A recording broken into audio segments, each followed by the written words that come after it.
So you mean to tell me all those late nights, what you doing, where you at? I've seen Jay-Z at his house. I've seen T. Jakes at his house. I've seen Chris Brown at his house. I've seen Jordan Woods at his house. I've seen Travis Scott at his house. I've seen Beyonce at his house. I've seen Tiana Taylor. I've seen them all. In itself, I think Beyonce could have gave me a, you know what I mean? Like there should be a little love there. Now, maybe she doesn't know. Beyonce doesn't know. Yeah, I don't think Beyonce. And they're not going to share that with her. Yvette knows. I got the receipts. I still have the receipts. Yvette know I got the receipts. I got them. Now if I get that message to Beyonce, yes, I can get it to I'm connected. I could get the message to Beyonce. She needs to know. And I think people like her publicist, who I love, and I'm just being critical. That's just what I do. You know that, Yvette. We're trying to book Kelly Rowland right now. Now, if I don't get Kelly Rowland because I say this about, then it's going to be a problem. Then I'm putting out receipts. The receipts I just told you about, then I'll put those out. The fires that will come of that. I ain't worried. I ain't going nowhere. I'm telling you right now, I'm not playing this industry, but I am going to save this conversation for Jay-Z. Jay-Z, you're watching. I know you're watching because you got people calling me. Stop having people call me. You can call me yourself. You know how to get my number. You know, you got people calling me. Call me yourself because this right here is going to go viral. Tasha K didn't just hint. She said it straight. Jay-Z and Beyoncé shelled out serious money so Jason Lee would keep quiet about their kids. Big numbers, big names, bigger implications. If that's true, we're not just talking celebrity drama. We're talking leverage, loyalty, and the lengths power goes to protect a family image. I know a lot of these celebrities, every single celebrity in the culture has been to Diddy's house, which means they've gone through all his phones, text messages. I can read you my text message to Diddy. What day is it airing on the show, on the network? Are you coming on the show? Diddy, what's this? It's all been business for me. It's been business for me. I don't have nothing inappropriate to them people because I don't deal with them like that.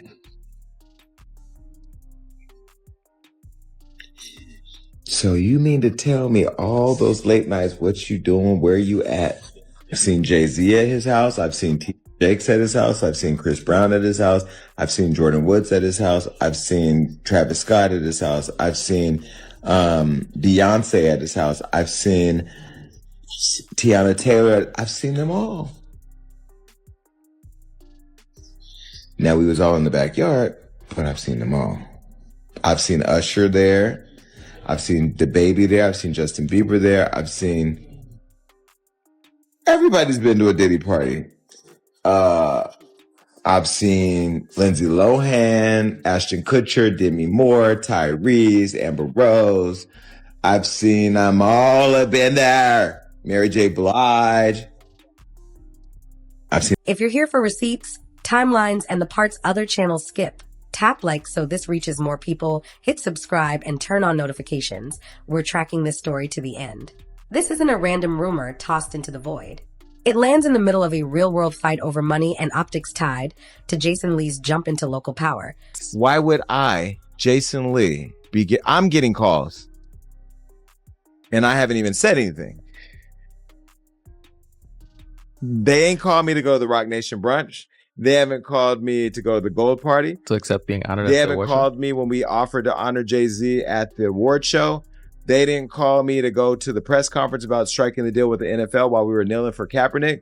They didn't call me to ask me what I thought about her hair care product. They didn't call me to offer a free bottle of her perfume. I didn't get to go backstage on her tour for the Renaissance. In fact, when the video circulated making it look like I've been chasing her around like a super fan, which I am a super fan, but I chase nobody. Nobody's called me to clear that up. I haven't gotten a delivery of white flowers with a little card from Beyonce. Why is everybody calling me now? A $50,000 city payment around a wild and out live stop, and an investigation that turned a concert subsidy into a credibility test. When a timeline already questions who paid for what and why, a hush money narrative becomes gasoline on a lit match. I stopped a major thing for Beyonce. Didn't even get a thank you. But now everybody's so why is everybody calling me now? Because I'm a firefighter. Because I run towards fires and I put them out or I fan the flames. But why is everybody calling me now? And that's the problem that I have with this whole situation. But I am going to save this conversation for Jay-Z. Jay-Z, you're watching. I know you're watching because you got people calling me. Stop having people call me. You can call me yourself. You know how to get my number. You know, you got people calling me. Call me yourself because this right here is going to go viral. The way my job works on the internet, everybody's going to be clipping, sharing on TikTok. Watch this. Do your thing, TikTok. Jay-Z and Beyonce is going to see this. I am exhausted with people calling me about Jay-Z and Beyonce. You've never called for anything else. And I haven't even said anything about you yet. And yet I'm getting all these calls. I've gotten more calls over the weekend about Jay-Z and Beyonce. You know, I think this is an opportunity to have a bridge and have a conversation about how this thing works, because I'm not a publicist. I am not I'm just Jason, okay? And I have opinions about unlocking Hollywood. To understand the temperature, you need the room. Jay-Z and Beyoncé operate at a level where silence is currency. Fewer leaks, tighter circles, minimal mess. Jason Lee sits at a rare crossroads: media access, industry relationships, then a step into public office. I say at the top of this show, or somewhere in the show, that I was in love with the entertainment industry until I found out it was Jeffrey Dahmer. This is part of the gnawing at the wrist that the industry does. You know, black excellence, we don't show up for each other like we should. And then when the shit's about to hit the fan or some shit, you think I'm going to go fan some shit. Now you're showing up.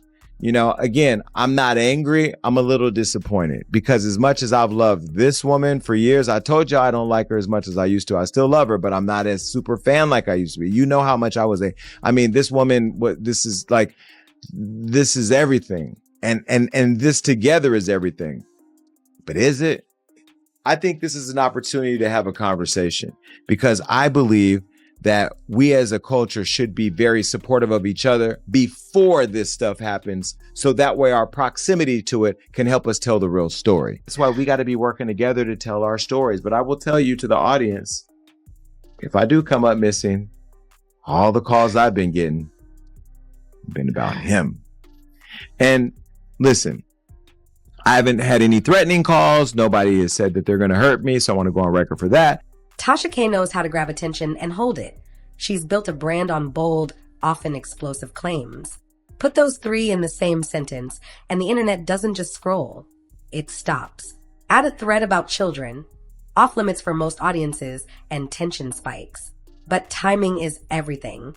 So what else was happening when the claim dropped? The Risk Mitigation Fund covered a $50,000 lifeline to keep a Wild and Out live date from getting canceled. The show went on. The discourse exploded. The optics? Thorny, because Jason Lee was tied to the brand from TV. Whatever you believe about influencer backchannels, the official paper trail is what turned whispers into headlines. And that's exactly the climate where who paid whom becomes a loaded question. Across videos and posts, Tasha K framed it as a straight-up payoff. Jay-Z and Beyonce, major money, Jason Lee, and a promise of silence about their kids. No hedging, no soft launch, just a statement designed to trend. Whether you call it courage or click alchemy, the effect was the same. The conversation pivoted from city funds to family secrets, dragging the world's most guarded couple into a narrative they didn't write. But why would any couple at that level risk a paper trail? For top-tier celebrities, reputation management is a 24/7 portfolio. The fewer scandals, the more predictable the brand. If someone near the orbit holds something volatile, especially about kids, silence can be worth 7 figures. Even if you never buy the claim, the logic is simple. The richer the brand equity, the higher the price of risk. And if the person at the center sits between entertainment and politics, then the price of quiet becomes a trending topic, even without a single invoice on screen. That's the narrative, but the counter-narrative is just as loud. Jason Lee rejects accusations that he moved city money wrongfully. He's called the scrutiny retaliation and misrepresentation. He's demanded retractions, apologies, and damages. He also emphasizes he didn't approve or process that $50,000 subsidy himself. Translation: He's not taking blame for the city transfer, and he's not confirming anyone paid him to keep quiet about anything. Meanwhile, the Carters aren't silent about everything, especially when family is on the line. When unrelated civil allegations hit the timeline, Jay-Z publicly denounced them and pointed to the toll on his family, explicitly referencing their children. That moment reminded everyone how aggressively this couple protects private life. Challenge the brand, and they answer. Press the family line, and the perimeter hardens. Which brings us back to the claim's pressure point: children, secrets, and silence. A rumor explodes when three forces line up: audience appetite, timing, and a credible-sounding motive. Appetite? Always high when kids are mentioned. People feel protective. Timing? Perfect storm with the $50,000 debate, keeping Lee's name rotating across feeds. Motive? If you buy Tasha K's line, the motive is simple: protect the family at any cost. Even if you don't buy a penny of it, all three ingredients make the rumor hard to ignore. But for a claim to stick, it needs more than momentum. It needs corroboration. To move from viral to verified, you need documents, bank flows, messages, affidavits, something that would survive discovery, not just a comment section. As of now, there's no independent evidence in public reporting that proves a payment from Jay-Z and Beyoncé to Jason Lee to suppress anything about their children. What exists is an on-camera claim and a drumbeat of reposts. That's amplification, not confirmation. And credibility always drags history behind it. Tasha K has a track record that includes a major defamation verdict against her in the past. That doesn't automatically discredit new claims, but it is a reminder that courtrooms don't care about virality. They care about evidence. When news stories arrive with massive stakes, audiences should keep that context in mind. So if the hush money theory is one lane, what's happening in the other? While the payoff narrative surged online, the Stockton storyline kept marching through official channels, who authorized the Risk Fund payment, what the email said, and whether the city just set a precedent for underwriting shaky events. These are facts with names, dates, and signatures. They don't prove or disprove Tasha K's claim, but they explain why every who paid whom thread suddenly feels plausible to the crowd. And when public money meets private whispers, the internet wants a villain. Think motive means opportunity. Motive, protect kids and brand, means financial capacity to make problems disappear. Opportunity, someone with potential access to sensitive info, placed at the center of a story that's already burning. That's the skeleton that sells. But the leap from logic to ledger is where many stories die. Until someone shows the ledger, the leverage lives in speculation. Which asks a harder question: what would proof even look like? A verified payment trail tied to NDAs, third-party testimony with risk of perjury, messages where terms are spelled out, or investigative reporting from outlets that stake reputation on details. Without that, you're left with a clean headline and a messy evidence file. Entertaining? Absolutely. Legally durable? Not yet. Still, the orbit around these names is packed with other claims, and audiences connect dots, whether they fit or not. In high-stakes PR, silence isn't always hush money. It can be access, association, platform, or future opportunity. Sometimes it's legal, a confidentiality agreement as part of a business deal. Sometimes it's informal. You scratch my back, I don't talk about yours. The public imagines duffel bags and offshore wires. In reality, the price of quiet is often softer, slower, and paid in favors. That's why bold cash payout claims demand sharper proof, because subtle deals leave fewer breadcrumbs. And when a rumor touches kids, scrutiny multiplies. Audiences draw a hard line around children. Even fans who love messy drama go cold when minors become pawns. That line is cultural and platform-wide. Brands pull back, outlets tread carefully, creators frame with disclaimers. A charge like paid to keep quiet about their kids carries nuclear weight. It's why people click, and why due diligence matters twice as much. Now, let's expand the orbit and look at the other threads people keep pulling. The whispers don't start with a headline. They start in green rooms and group chats, where favors are traded like currency and a raised eyebrow can move mountains. People talk about doors that open, or don't, based on who's in good standing. 1 month you're everywhere. The next, your name falls off the brunch list and your phone stops ringing. No memo goes out. The silence explains itself. Around the A-list, access becomes a scoreboard. Invitations feel less like hospitality and more like a performance review. If you're in, you're photographed in the soft light, seated where the cameras linger. If you're out, nobody says it out loud. Your clips get fewer embeds. Your calls return slower. And everyone pretends it's coincidence. There's a quieter economy, too. The one where media and talent trade oxygen. A creator gets early looks, a private walkthrough, a promised interview soon. In return, rough edges get sanded down, captions soften, uploads pause for a day, just long enough for the fire to starve. Publicly, it looks like restraint. Privately, it's the cost of being invited back. Outside the spotlight, PR teams move like weather. A rumor rises, an email lands. A friendly correction arrives with talking points that sound uncannily uniform across channels. Some call it intimidation. Insiders call it guidance. The result is the same. A hotter story cools to room temperature, while a shinier one just happens to drop on a Friday afternoon. NDAs float through this world like velvet ropes, sometimes signed in lobbies, sometimes slipped into partnerships where confidentiality is part of the price of admission. Even when money never changes hands, paperwork does. The message: enjoy the view, but don't describe the window. There are tales of events where phones disappear into pouches and cameras can't cross invisible lines. In the inner ring, memories are the only receipts, and memories can be curated. If something did happen, you won't see it in 4K. You'll hear it retold by someone who was right there, and the details will sharpen or blur depending on who needs them to. Every so often, a familiar arc plays out. A friend becomes a frenemy. A joke cuts too close. A caption lands wrong. A promise is kept too publicly. Suddenly the booking's thin. A collab goes quiet.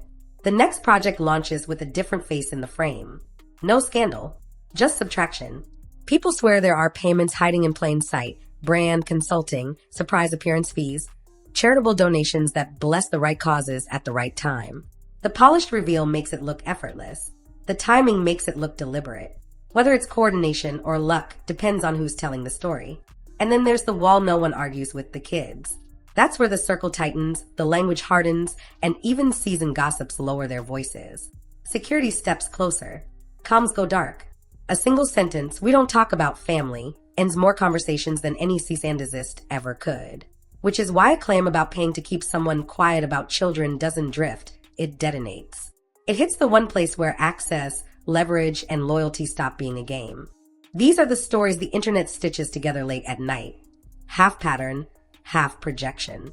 They don't prove anything on their own, but they explain why a hush money headline catches fire the second it touches oxygen.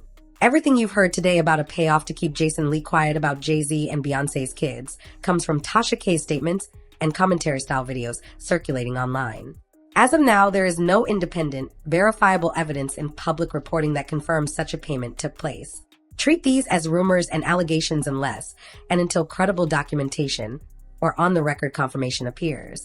With the lines drawn, here's the takeaway.